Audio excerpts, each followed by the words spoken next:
Di lereng sebuah gunung yang hijau dan sunyi, terdapat sebuah desa kecil bernama Tirta Asri.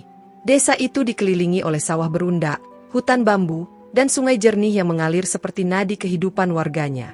Di sanalah Siwi tumbuh, seorang gadis muda berusia 19 tahun yang dikenal sebagai anak yang patuh, tenang, dan sopan. Wajahnya lembut, dengan sorot mata yang selalu tampak ingin tahu, dan tutur katanya halus seperti embun pagi. Sejak kecil, Siwi sudah menunjukkan minat pada hal-hal yang bersifat spiritual. Ia lebih senang duduk mendengarkan ceramah di surau daripada bermain bersama anak-anak seusianya. Ibunya sering menyebut Siwi sebagai anak langit, karena jiwanya yang tenang dan selalu haus akan kebijaksanaan. Ayahnya, seorang petani tua yang sakit-sakitan, mendukung penuh cita-cita Siwi untuk memperdalam ilmu agama. Ketika kabar tentang sebuah padepokan religi di tengah hutan pegunungan menyebar ke desa-desa sekitar, hati Siwi terpanggil. Padepokan itu dikenal sebagai tempat para pencari Tuhan yang ingin melepaskan diri dari hiruk-pikuk dunia dan memperdalam ilmu tasawuf serta ketenangan batin. Namanya adalah Padepokan Walidiyah, dipimpin oleh seorang guru besar bernama Walid. Banyak orang mengatakan Walid memiliki karomah dan mampu menuntun siapapun menuju cahaya. Awalnya, ibunya ragu melepaskan Siwi pergi sendirian ke tempat yang begitu jauh dan asing. Namun setelah mendengar bahwa banyak santri perempuan dari berbagai daerah juga berguru di sana, hatinya sedikit tenang.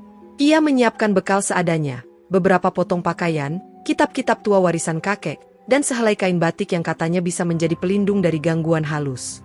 Hari kepergian Siwi pun tiba. Dengan langkah mantap dan air mata yang ditahan, ia meninggalkan desa Tirta Asri yang telah menjadi bagian dari dirinya. Perjalanan menuju padepokan memakan waktu hampir 2 hari dengan berjalan kaki dan menumpang kendaraan bak terbuka. Ia melewati jalan setapak, hutan lebat, dan tanjakan curam yang membuat napasnya tersengal. Namun semangat di hatinya tak padam. Saat akhirnya sampai di gerbang padepokan, Siwi disambut oleh pemandangan yang mengagumkan. Bangunan-bangunan kayu berdiri anggun di tengah rimbunnya pepohonan pinus. Suara gemericik air dari pancuran bambu menciptakan suasana damai, dan para santri terlihat tenang menjalani aktivitas mereka. Siwi merasa seperti menemukan dunia baru yang telah lama ia cari, tempat di mana jiwanya akan dituntun menuju kedalaman makna hidup. Ia diperkenalkan kepada beberapa santri senior dan diberi kamar kecil di salah satu pondok perempuan. Malam pertama ia lewati dengan doa panjang, rasa haru, dan harapan besar. Di langit, bulan menggantung bulat sempurna. Siwi menatapnya dari celah jendela dan membisikkan doa agar dirinya kuat menempuh perjalanan batin yang tidak mudah. Di dalam hati kecilnya, Siwi percaya bahwa ini adalah jalan suci yang dipilihkan Tuhan untuknya. Ia belum tahu bahwa tempat indah ini menyimpan rahasia kelam yang tak akan pernah ia bayangkan. Namun malam itu, ia tidur dalam damai, dengan senyum kecil di wajahnya dan keyakinan bahwa ia sedang melangkah menuju cahaya. Padepokan Walidiyah terletak di tengah belantara pinus, jauh dari perkampungan dan keramaian dunia. Tempat itu tampak seperti surga tersembunyi, udara sejuk, suara alam yang merdu, dan suasana yang tampak penuh kedamaian. Bangunannya dari kayu jati tua, tertata rapi dalam lingkaran spiritual. Di tengahnya berdiri sebuah pendopo besar, tempat para santri berkumpul untuk wirid dan pengajian malam. Para santri yang tinggal di sana berasal dari berbagai daerah, bahkan ada yang datang dari luar pulau. Mereka tampak khusyuk dalam setiap kegiatan, mengenakan pakaian seragam putih bersih dan menjaga tutur kata. Perempuan dan laki-laki dipisah secara ketat, dan peraturan ditulis dalam lembaran panjang yang digantung di setiap pintu ruang asrama. Semuanya tampak sangat teratur, hampir seperti kehidupan para biarawan. Siwi terkesan oleh ketenangan itu. Hari-harinya diisi dengan mengaji, membersihkan lingkungan, serta menghadiri majelis-majelis ilmu yang digelar 3 kali sehari. Ia merasa berada dalam lingkaran cahaya yang menenangkan, dan tak sekalipun ia meragukan apa yang dilihat dan dialaminya. Para pengurus dan santri senior begitu ramah, terlalu ramah, sebenarnya, dan selalu menyambutnya dengan senyum yang lebar. Namun dari hari ke hari, Siwi mulai memperhatikan sesuatu yang terasa aneh tapi sulit dijelaskan. Ada banyak hal yang tidak lazim, namun dikemas seolah bagian dari ajaran tingkat tinggi. Beberapa santri senior perempuan sering terlihat menangis diam-diam di belakang surau. Ada pula yang mendadak menghilang, lalu kembali dengan wajah yang lebih murung dan pandangan kosong. Tapi setiap pertanyaan dijawab dengan kalimat, itu bagian dari ujian batin. Pemimpin padepokan itu, Walid, jarang terlihat di luar pendopo utama. Usianya sekitar 60 tahun, berjanggut putih dan mengenakan sorban besar. Setiap kali ia muncul, Semua santri akan menunduk, bahkan membungkuk dalam-dalam seolah sedang melihat makhluk suci. Wibawanya begitu kuat, ucapannya penuh perumpamaan dan kata-kata indah yang memukau. Siwi, seperti yang lain, mulai memuja sosok itu tanpa sadar. Walid berbicara dengan lembut, namun pandangan matanya tajam seperti pisau. Ia sering mengutip ayat dan hikmah, membungkusnya dalam bahasa indah yang membuat siapapun merasa tersentuh dan terhipnotis. "Kalian adalah tamu-tamu Allah di rumah ini," katanya suatu malam di depan ratusan santri, "dan aku hanyalah penjaga pintu cahaya. Siapa yang ikhlas, akan dibukakan jalan langit." Pada awalnya, Siwi merasa beruntung bisa berada di tempat yang dipimpin oleh tokoh seperti Walid. Ia bahkan mulai menuliskan kutipan-kutipan ceramah Walid di buku hariannya. Walid tidak pernah langsung berbicara kepada Siwi, tapi beberapa kali pandangan mereka bertemu dari kejauhan. Di situ, Siwi merasa seperti dilihat langsung oleh mata seorang wali. Suatu hari, salah satu santri senior bernama Nurul memperingatkan Siwi dengan suara lirih, "Kalau dipanggil ke pendopo tengah malam, jangan mau." Siwi bingung, namun Nurul tak menjelaskan lebih jauh. Ia hanya menunduk dan buru-buru pergi. Kata-kata itu menghantui Siwi, namun ia memilih tidak terlalu memikirkannya. Mungkin hanya sisa bisikan iri atau ketakutan masa lalu, pikirnya. Namun semakin lama ia tinggal, semakin ia merasa bahwa ada aura yang sulit dijelaskan di padepokan ini. Beberapa santri perempuan yang terlihat dekat dengan Walid tampak memiliki perlakuan khusus. Mereka sering keluar masuk pendopo utama, berbeda dari yang lain. Mereka tampak lebih lemah, sering absen dari kegiatan umum, dan hanya muncul saat malam hari. Namun semua itu dibungkus dalam narasi, laku batin tingkat tinggi. Siwi mulai merasa tidak nyaman, tapi dirinya masih menyangkal perasaan itu. Ia terlalu baru, terlalu naif untuk curiga pada tempat yang begitu suci di matanya. Ia meyakinkan dirinya bahwa semua itu hanyalah tahapan spiritual yang belum ia pahami. Ia percaya bahwa semua yang aneh adalah cobaan keikhlasan, seperti yang sering diulang oleh para santri senior. Pada suatu malam yang dingin, selepas pengajian, Walid untuk pertama kalinya menyapa Siwi langsung. "Kamu seperti bunga di musim sunyi," katanya sambil tersenyum lembut.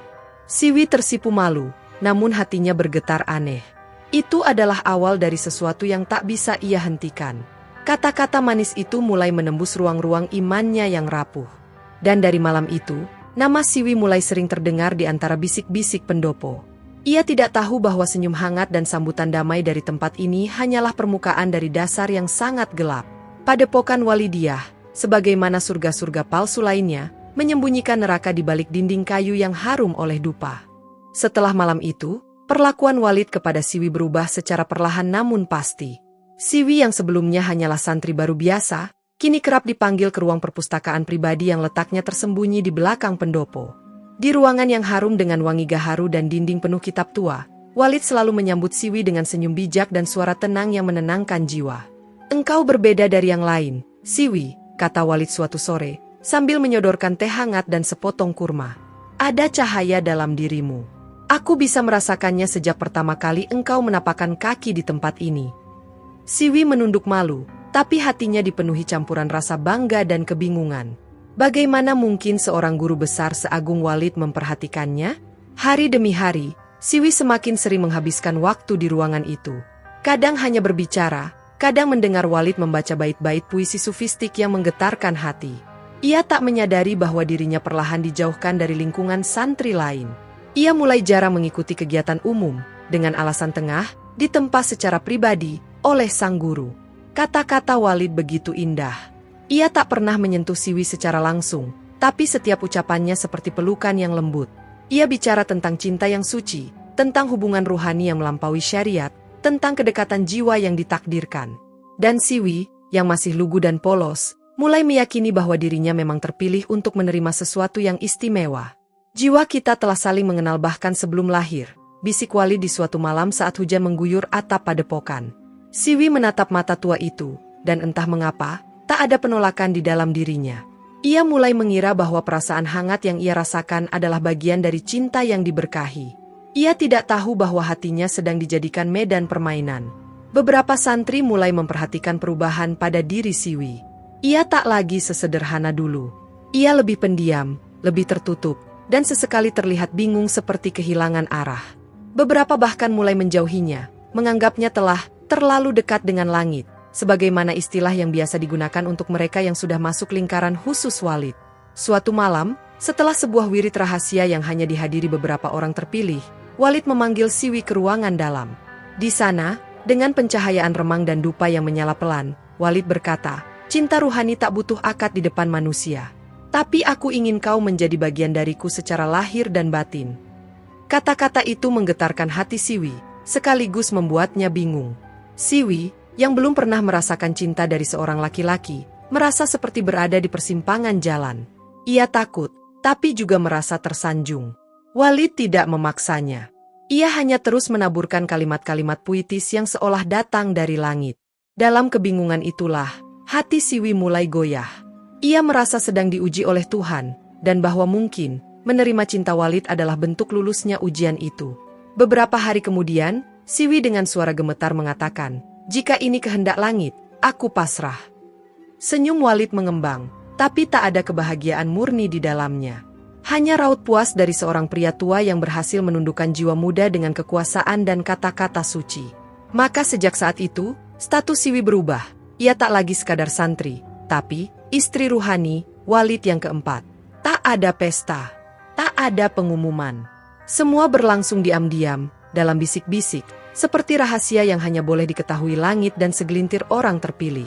Siwi, yang dulu begitu terang, kini berada dalam bayang-bayang. Ia mulai menjauh dari jendela kamarnya, tak lagi menatap langit malam seperti dulu. Dalam hatinya tumbuh keraguan, tapi ia telan semuanya sebagai bagian dari jalan sufi.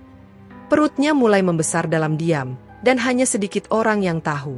Para santri senior menutup mulut. Para pengurus pura-pura tak melihat. Di balik semua doa dan zikir, ada satu kenyataan yang tak bisa dibantah. Siwi kini sedang mengandung, tanpa kejelasan ikatan yang diakui, dan tanpa tanggung jawab yang nyata dari sang guru yang mulia. Di balik kesunyian hutan pinus, di padepokan yang katanya rumah Tuhan, satu jiwa sedang berguguran perlahan. Siwi tak tahu bahwa perjalanan batinnya kini tak lagi menuju cahaya, tapi justru berjalan di lorong gelap yang pelan-pelan menelan nurani dan martabatnya. Hari-hari berlalu dalam keheningan yang menyakitkan. Siwi kini lebih sering mengurung diri di dalam kamar sempitnya. Dinding bambu yang dingin menjadi saksi atas gejolak hatinya yang mulai retak. Ia tak lagi dipanggil ke ruang perpustakaan, tak lagi ditemui Walid dengan kata-kata puitis yang dulu membiusnya. Seolah setelah tubuhnya dimiliki, nilai dirinya menguap begitu saja. Perutnya yang semakin membesar menjadi beban fisik sekaligus simbol luka yang tak bisa ia tolak. Ia mencoba menenangkan diri dengan zikir, dengan ayat-ayat yang dulu membuat hatinya damai. Tapi semuanya terdengar hampa. Setiap bacaan suci kini justru mengingatkannya pada wajah Walid yang dulu berbisikan cinta atas nama Tuhan. Para santri lain mulai berbisik. Tak ada yang terang-terangan menghakimi, tapi tatapan mereka menusuk lebih tajam dari pisau. Beberapa menjauhinya, bahkan ada yang terang-terangan menghindar saat berjalan bersamanya di halaman padepokan. Siwi tahu, mereka tak berani bersuara karena takut. Walid bukan hanya guru, tapi raja dalam kerajaan kecil ini. Ia pernah mencoba bicara kepada salah satu istri Walid yang lain, istri ketiga, yang usianya jauh lebih tua. Tapi wanita itu hanya tersenyum getir dan berkata lirih, "Diam adalah keselamatan, nak. Jangan melawan nasib yang sudah ditulis." Kalimat itu seperti palu yang menghantam dadanya. Benarkah ini takdir? Atau hanya kejahatan yang dibungkus ayat? Siwi mulai meragukan segalanya. Ia mencoba mengingat masa awal kedatangannya di padepokan, wajah ibunya yang mengantar dengan bangga, harapannya untuk menjadi wanita salihah dan berilmu. Semua kini seperti mimpi yang dirampas. Ia bukan lagi murid yang belajar tentang cinta Tuhan, ia kini hanya tubuh yang dikandungi dosa orang lain, yang disucikan dengan dalih spiritual. Suatu malam, ketika udara begitu dingin dan bulan tak tampak di langit, Siwi bangkit dari tempat tidurnya. Ia berjalan perlahan ke tepi kolam kecil di belakang dapur padepokan. Air di sana tenang, memantulkan bayangan wajahnya yang pucat. Ia menatap lama, lalu menangis pelan, seperti menumpahkan semua luka yang tak pernah bisa ia teriakkan. Ia mulai menulis di atas kertas-kertas sobekan kitab usang. Menulis tentang rasa, tentang luka, tentang bagaimana kata-kata suci bisa disalahgunakan oleh mereka yang mengerti caranya menguasai hati. Menulis menjadi satu-satunya pelarian, dan perlahan, dari tulisan-tulisan itu tumbuh benih kesadaran bahwa yang ia alami bukanlah ujian Tuhan, melainkan kezaliman manusia. Ketika usia kandungannya memasuki bulan kelima, tubuh Siwi melemah. Ia pernah jatuh pingsan saat mencuci pakaian di sungai. Tak ada yang membantu. Bahkan para pengurus perempuan yang biasanya ramah kini menjauhi. Mereka tahu siapa yang mengandung anak sang guru, tapi semua memilih diam, seperti telah dikunci oleh kekuasaan tak kasat mata. Walid sendiri tak pernah datang menengok. Ia sibuk dengan santri-santri barunya, mempersiapkan generasi baru yang entah akan ia bentuk seperti apa. Siwi mulai merasa dirinya hanya bagian dari pola yang berulang. Gadis-gadis muda, lugu, dibuai janji dan ayat, lalu dibuang setelah kehilangan cahaya. Ia bukan satu-satunya. Ia hanyalah korban berikutnya. Dalam kesepian itu, sebuah keputusan perlahan tumbuh dalam benaknya. Ia tidak bisa tinggal di tempat ini lebih lama. Ia harus pergi. Bukan hanya untuk dirinya, tapi juga untuk anak yang kini tumbuh dalam rahimnya. Anak itu tidak bersalah, dan tidak boleh dilahirkan dalam dunia yang penuh kebohongan ini. Ia harus menciptakan jalan keluar, sekecil apapun kemungkinan itu. Setiap hari, ia mulai memperhatikan celah-celah di pagar kayu belakang, jalur tersembunyi di antara pohon-pohon. Ia mendengar dari santri lain tentang seorang penjual madu yang kadang lewat membawa gerobak dari desa bawah. Dari situlah harapan lahir. Jika ia bisa bertemu orang luar, ia bisa meminta pertolongan. Atau paling tidak, menyampaikan pesan ke dunia di luar padepokan. Malam-malamnya kembali diisi doa, tapi kini berbeda. Ia tak lagi memohon kesabaran untuk menerima nasib. Ia memohon kekuatan untuk melawan. Air mata yang menetes di sajadahnya bukan air mata pasrah, melainkan air mata perlawanan. Tembok yang dulu kokoh dalam hatinya kini mulai retak, dan dari celah-celahnya, cahaya kecil mulai masuk. Hujan turun sejak sore, membasahi tanah dan mengaburkan pandangan di balik kabut yang menggulung hutan. Malam itu, Siwi duduk di sudut kamarnya dengan jantung yang berdegup lebih cepat dari biasanya. Di tangannya, sehelai kain lusuh berisi baju secukupnya dan 2 potong roti kering sisa makan siang. Ia tahu malam ini harus jadi malam terakhirnya di tempat itu. Ia menunggu hingga suara azan Isya berlalu, hingga langkah-langkah penjaga terdengar menjauh. Padepokan punya aturan ketat, tapi tidak semua penjuru dijaga sepanjang malam. Dari pengamatannya selama berminggu-minggu, ia tahu ada celah di belakang lumbung, dekat kandang kambing. Disitulah ia akan melewati pagar dan turun ke jalan setapak menuju desa. Tubuhnya menggigil, bukan hanya karena udara dingin, tapi karena takut. Setiap bayangan pohon seolah menjelma sosok Walid, mengawasinya dari kegelapan. Tapi ia terus melangkah, menunduk, menyusuri jalan berlumpur yang dulu hanya ia lihat dari jauh. Kandungannya yang sudah membesar membuat gerakannya lambat, namun langkahnya tetap pasti.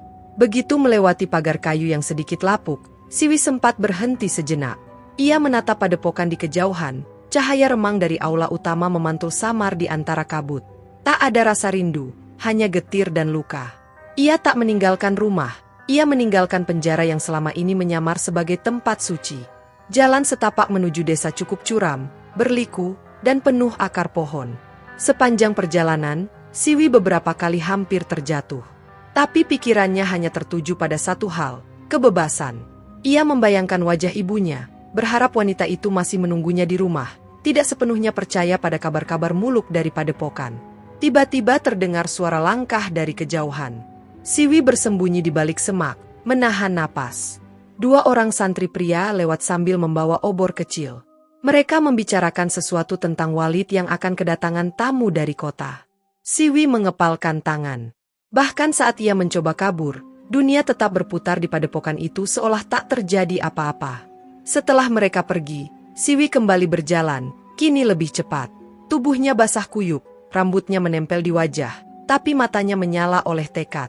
Sekitar 1 jam kemudian, ia akhirnya melihat cahaya, bukan dari padepokan, melainkan dari lampu gantung kecil di sebuah gubuk pinggir jalan. Gubuk penjual madu yang dulu hanya ia dengar dari cerita. Siwi mendekat pelan, lalu mengetuk pintu kayu rapuh itu. Seorang lelaki tua membukakan pintu, wajahnya heran melihat seorang gadis basah kuyup dan hamil besar berdiri di hadapannya. "Saya butuh pertolongan, Pak. Saya dari padepokan atas. Tolong," kata Siwi dengan suara tercekat. Lelaki itu hanya mengangguk dan mempersilakan masuk tanpa tanya lebih lanjut.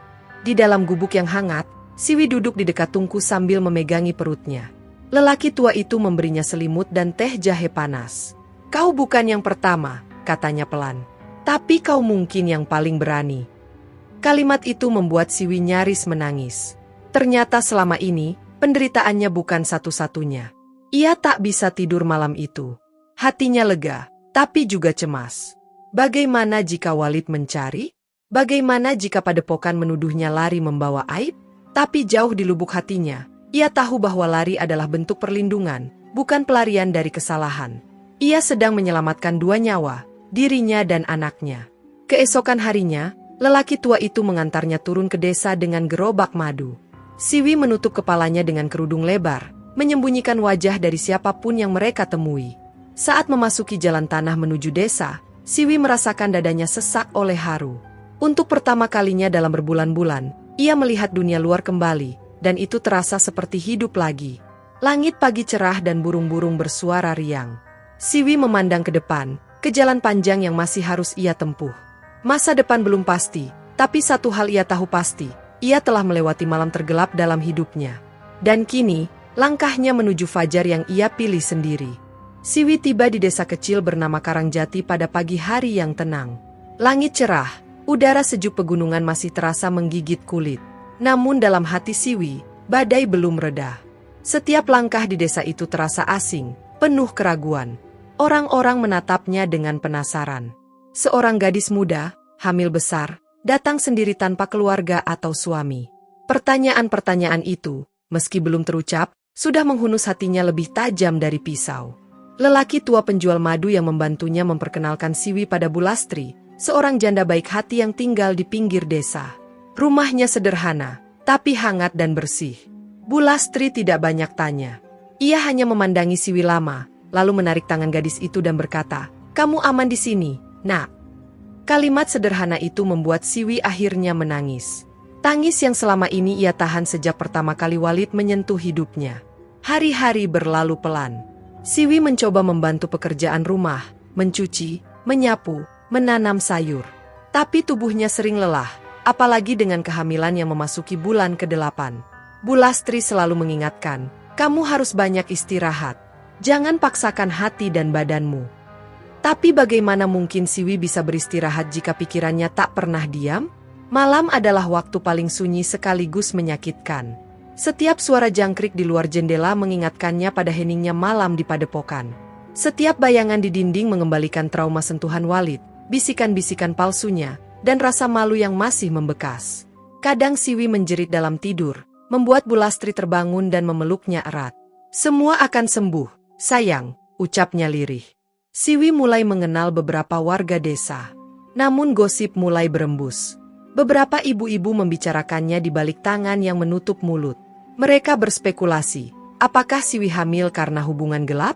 Apakah ia perempuan tak tahu diri yang mencoba menutupi aib? Siwi mendengarnya dari anak-anak kecil yang tanpa sadar menirukan ucapan orang tua mereka. Ia merasa tertampar, namun memilih diam. Menjelaskan akan semakin membuka luka. Menceritakan kebenaran hanya akan membuat nama Walid kembali bergema, dan ia tak ingin nama itu lagi-lagi mengusik hidupnya. Ia lebih memilih diam, menjalani hari, dan menanam benih keberanian untuk masa depan yang ia susun ulang. Suatu pagi, Siwi duduk di beranda sambil menatap gunung. Perutnya yang besar bergerak lembut, menandakan bayi dalam kandungannya juga sedang berjuang bersama. Ia mengusapnya pelan dan berbisik, "Kita harus kuat, Nak. Ibu akan jadi pelindungmu. Tidak akan ada lagi yang menyakitimu." Untuk pertama kalinya, Siwi merasa memiliki tujuan hidup yang kuat. Bulastri melihat perubahan itu.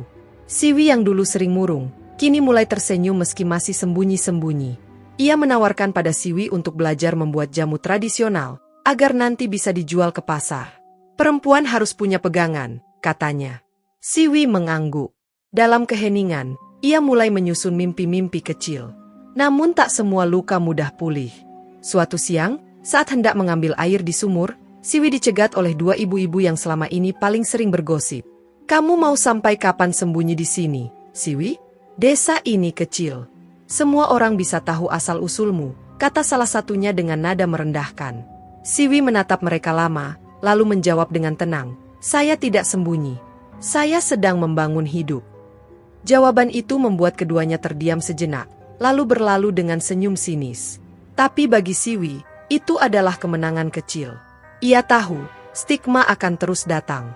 Tapi selama ia berdiri di atas kebenaran, tak ada yang perlu ditakutkan. Ia tak akan biarkan masa lalu menulis kisah anaknya nanti. Menjelang malam, saat Bu Lastri memasak, Siwi menatap langit jingga dari jendela dapur. "Bu, apa mungkin orang bisa lahir kembali, meski tidak mati?" tanyanya tiba-tiba. Bu Lastri tersenyum, matanya berkaca. "Bukan mungkin, tapi pasti. Asal hatinya tidak menyerah." Siwi mengangguk pelan. Ia tidak akan menyerah. Karena hidup bukan hanya tentang bertahan, tapi juga tentang melangkah, meski perlahan.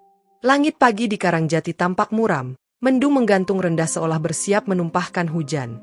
Siwi duduk di dipan bambu di depan rumah Bu Lastri, menggenggam perutnya yang semakin menegang. Ia merasa ada yang berbeda sejak dini hari tadi. Rasa nyeri datang dan pergi seperti gelombang, makin lama makin kuat. Bu Lastri yang sudah menduga sejak beberapa hari terakhir segera memanggil dukun beranak di desa, Embok Tarsih, perempuan tua yang masih setia membantu persalinan secara alami. Rasa sakit mulai menyapu tubuh Siwi dengan intensitas yang tak pernah ia rasakan sebelumnya. Ia menggigit ujung selimut, berusaha tidak berteriak meski tubuhnya menggigil dan keringat membanjiri wajah. Bu Lastri terus menggenggam tangannya, memberi semangat dengan bisikan lirih di telinganya. "Ayo, Siwi, kamu kuat, kamu hebat, kamu tidak sendiri," ucapnya berkali-kali. Persalinan berlangsung selama berjam-jam. Di tengah rasa sakit yang mengoyak dan napas yang nyaris putus, Siwi seolah melihat bayangan dirinya yang lama, gadis lugu yang dulu melangkah ke padepokan dengan harapan suci. Namun bayangan itu kini berganti dengan sosok baru, seorang ibu yang tengah bertarung antara hidup dan mati demi buah hatinya. Tangis bayi itu akhirnya pecah menjelang sore. Tangisan nyaring yang menggetarkan seluruh rumah bambu. Siwi menangis bersamaan, bukan karena sakit, tapi karena rasa lega, syukur, dan cinta yang tumpah ruah dalam dada. Bayi laki-laki itu diletakkan di pelukannya. Kecil, hangat, dan sempurna. "Kamu cahaya ibu, kamu alasan ibu bertahan," bisiknya, gemetar. Bu Lastri menyeka air matanya diam-diam. Embok Tarsih tersenyum sambil menepuk bahu Siwi. "Bayi ini akan membawa berkah," katanya singkat. Dan di tengah semua kepedihan hidup, Siwi percaya kalimat itu. Ia menatap langit sore yang mulai cerah. Seolah semesta pun turut menyambut kehadiran jiwa baru di dunia yang keras ini. Kabar kelahiran Siwi menyebar cepat di desa. Beberapa ibu datang menjenguk, membawa bubur dan daun-daunan untuk mandi bayi. Meski ada yang datang karena rasa ingin tahu semata, tapi sebagian tulus. Mereka tersentuh oleh keberanian Siwi, meski belum semua benar-benar menghapus stigma. Tapi Siwi tak berharap semua orang berubah. Cukup ia sendiri berubah dan menjadi pelindung bagi anaknya. Ia menamai bayi itu Raka, yang berarti cahaya atau pelindung. Nama itu datang dalam mimpinya saat ia hamil 7 bulan. Sosok seorang anak lelaki menuntunnya melewati hutan gelap. Kini nama itu menjadi harapan yang nyata. Raka adalah simbol kebangkitan, keberanian, dan cinta yang tumbuh dari luka. Malam hari setelah melahirkan, Siwi tidak bisa tidur. Ia menatap wajah mungil Raka yang terlelap di pelukannya. Meski tubuhnya masih lelah, tapi hatinya penuh. Untuk pertama kali sejak meninggalkan padepokan, ia merasa benar-benar hidup. Ia punya alasan untuk terus melangkah, punya jiwa lain yang menggantungkan harapan padanya. Hari-hari berikutnya menjadi awal kehidupan baru. Siwi mulai belajar merawat bayi, mengganti popok dari kain, menidurkan Raka dengan lagu-lagu daerah yang dulu diajarkan ibunya. Setiap tangisan Raka membuatnya semakin tangguh, dan setiap senyum Raka menghapus sedikit demi sedikit kenangan pahit yang pernah menguasai hari-harinya. Bu Lastri sering berkata, "Kamu sudah melewati malam tergelap. Sekarang waktunya fajar menyapa." Siwi percaya itu. Ia mulai menulis di buku kecil, catatan harian untuk Raka kelak, agar anaknya tahu dari mana ia berasal dan betapa keras ibunya berjuang untuk kelahirannya. Bukan untuk menanam dendam, tapi agar Raka tumbuh dengan kesadaran dan kebijaksanaan. Pada suatu pagi, Siwi membawa Raka berjalan pelan menyusuri pematang sawah.